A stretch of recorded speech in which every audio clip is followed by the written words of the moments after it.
Hi, Drawing 1 students. So our project for the next week or so will be drawing 1-point perspective, and I've written it all down here. So 1-point perspective and atmospheric perspective, okay? So I'm going to show you how to do the 1-point perspective. Of course, my dogs are barking in the background. What else would they be doing? And then we're going to talk about atmospheric perspective. And remember, when we're drawing, we're always exaggerating. That's something that you need to keep in your mind, okay? You are going to need a straight edge, something like this, or a ruler. You need to find a place where maybe a kitchen or a hallway where you can sit and draw. I'm going to do my kitchen because look at the tile. It'll be perfect for this. First off, we have to decide where our vanishing point is going to be. Do you see that? So pick a spot, somewhere where your eye level will be. Okay, so my eye level is kind of like right where the window is. So I'm going to go ahead and put in my window here.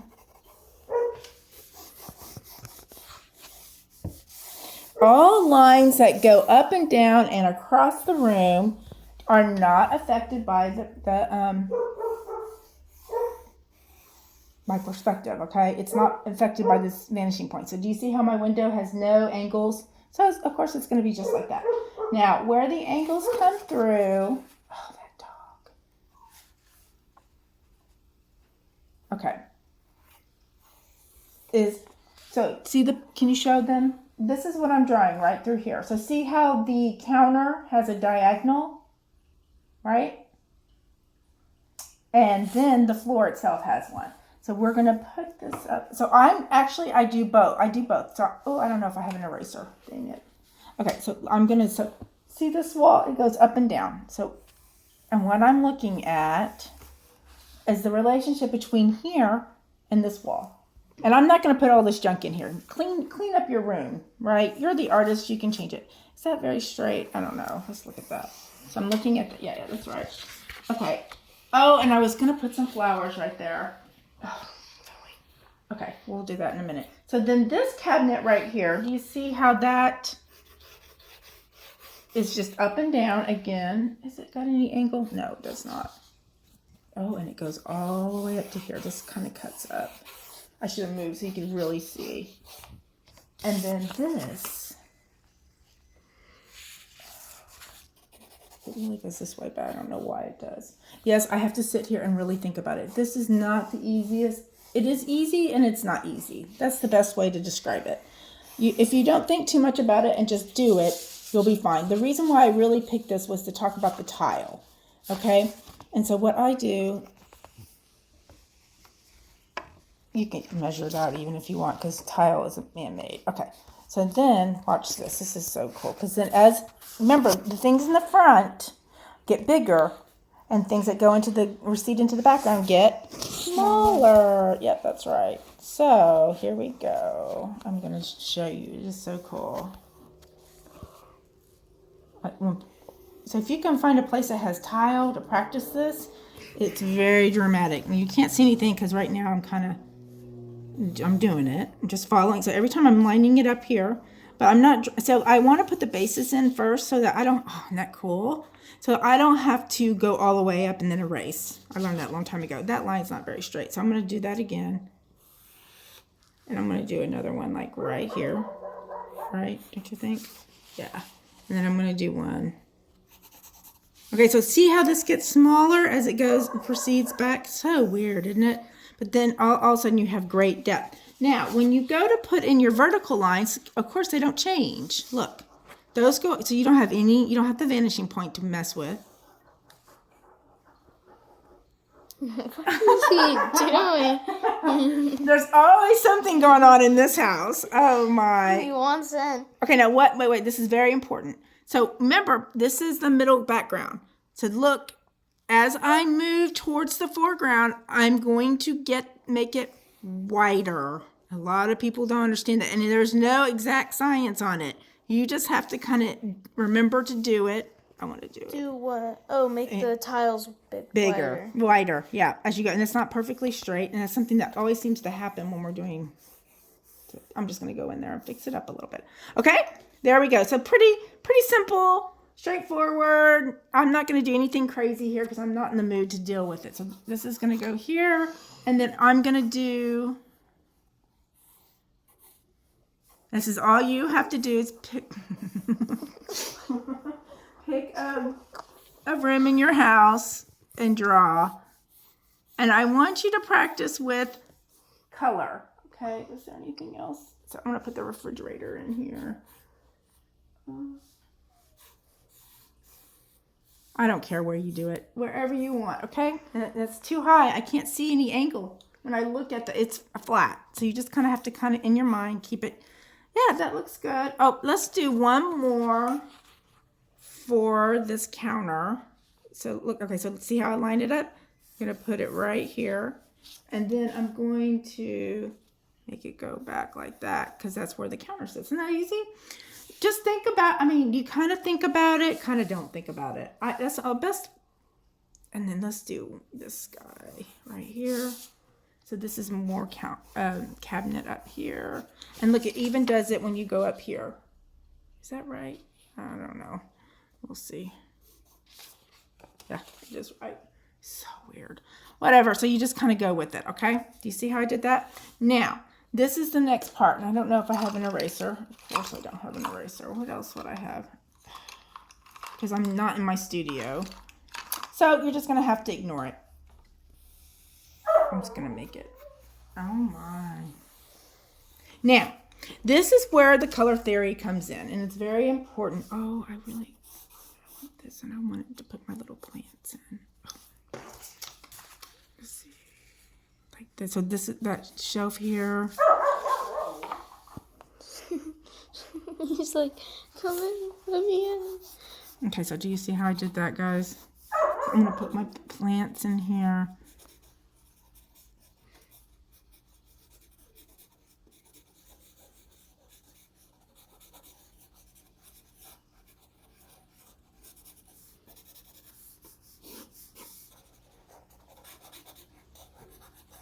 Gotta have some clutter. Life is a bore without clutter, don't you think? There we go. We'll put some plants over here.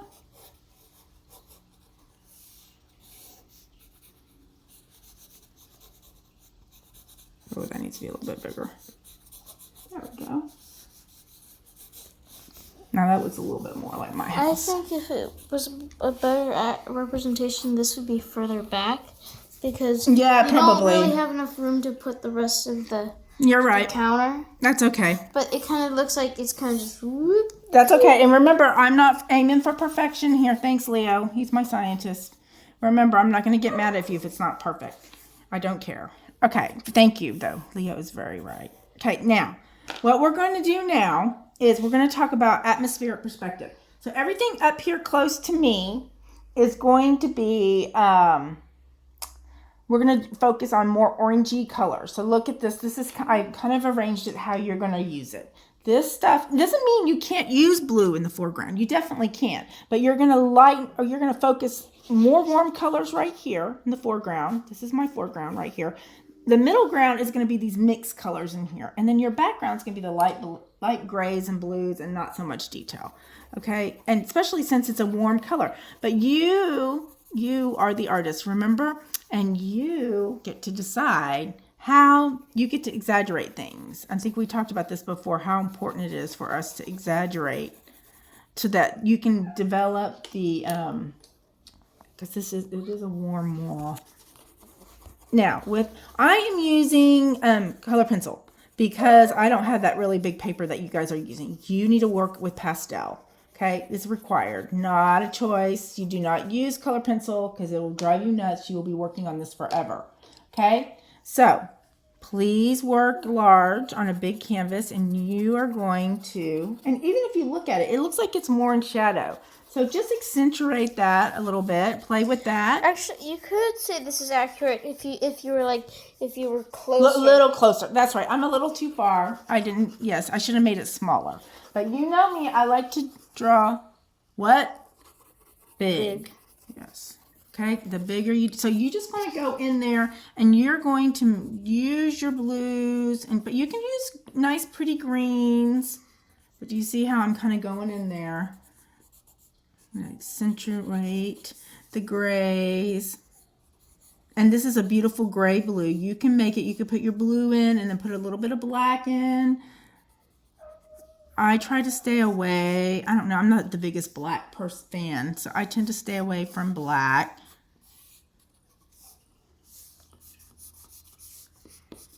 Okay, and then, like I said, now the greens I'm going to use back here, I'm going to use the darker green with more blue in it. And I know this is hard. You might go, what are you talking about? But some greens have a lot of yellow in them. Okay, and so you want to stay away from the ones with lots of yellow in them, because the ones with lots of yellow you're going to put up here. Okay, so like this one has a lot of yellow in it, so let's do that.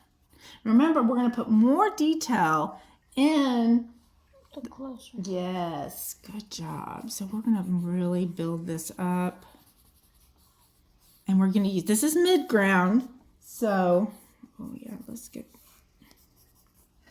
Okay, and then as this is cream, I'm going to use this creamy color.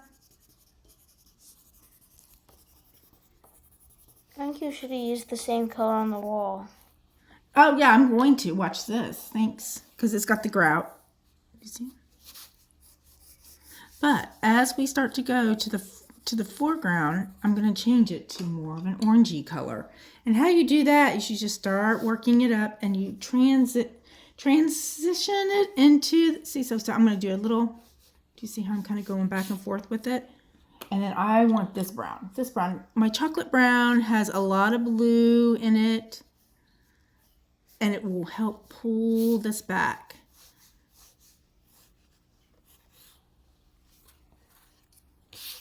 And then I really want to make this more yellowy. I'm really going to push it. Okay, this might not be actually how it is, but that's okay. We want to push it as an artist to kind of, make, fool the eye, fool the eye, fool the eye, fool the eye. Okay, and then we're going to get this creamy color going in here. And then I'm going to take, I should have a nice light gray. And you just keep pastels. You're gonna layer and layer and layer and layer. You're not using pastel. No, they are, because I don't have the big paper. But that's what they're supposed to be working, and it'll be much faster than what I'm doing. What I'm doing right now is I couldn't work the size they're supposed to be working. Okay, so do you see how? And then I would also look. There are some shadows. If you look over there, highlight those shadows too, because we're in the background. And do you see how I'm not just color, I'm kind of filling it in, but I'm kind of not. That's what reality is. It's not all one color, right? It has different shades of color. So the more you can do that, the more realistic. You do need some hard lines, of course. You don't want it to all. Okay, do you see? And, oh yes, this is coming along quite nicely. I forget I like doing this. So just kind of put these in. And don't put all the detail in. Just do a little, guys. So do you see how I'm kind of leaving some of it out? And I'm going to use this beautiful. Well, the background wall doesn't look anything like that. Well, no. See, that color doesn't look like that. It doesn't have to. That's fine. Okay. And then I'm going to make this orange. I'm going to make it more orange. Okay, so we're going to use our real orangey colors.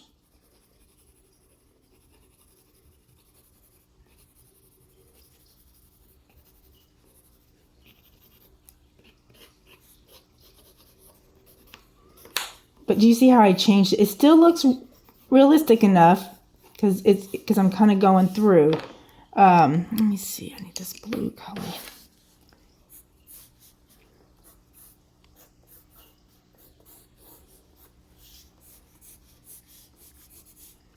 Okay, and then I'm going to. Oh, what color? It needs to be a nice. I'm going to use this cream.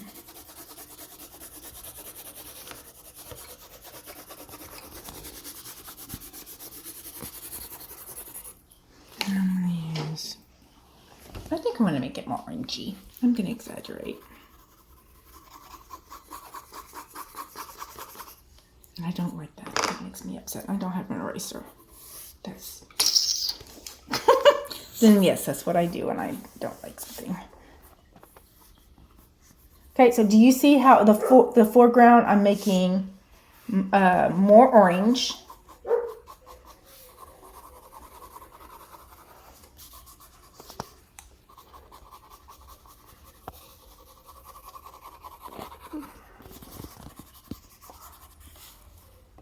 Remember your value. Value will also make things appear, give it some depth, okay? Let's see. Gosh, I don't know if I like that color.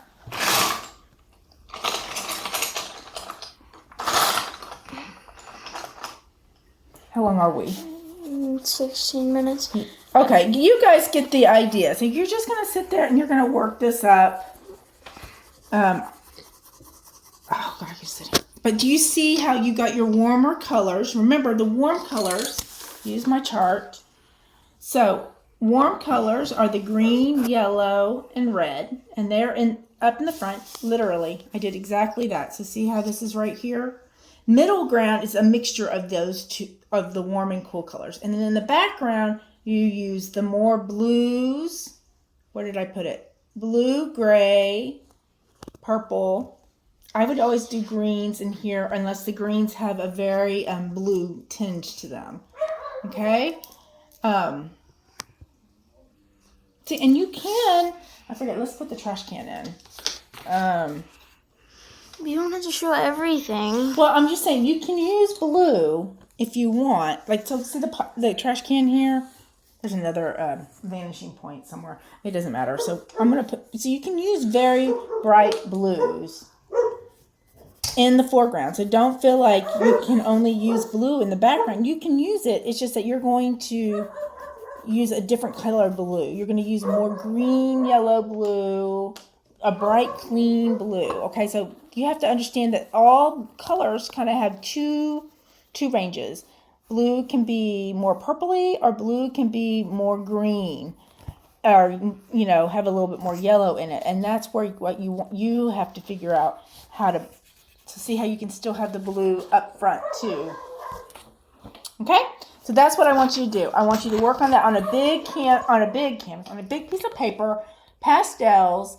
And you'll have like 2 weeks to work on this. And please text me or email me if you're having issues, and I can do another demo. All right, and I'll talk to you guys soon.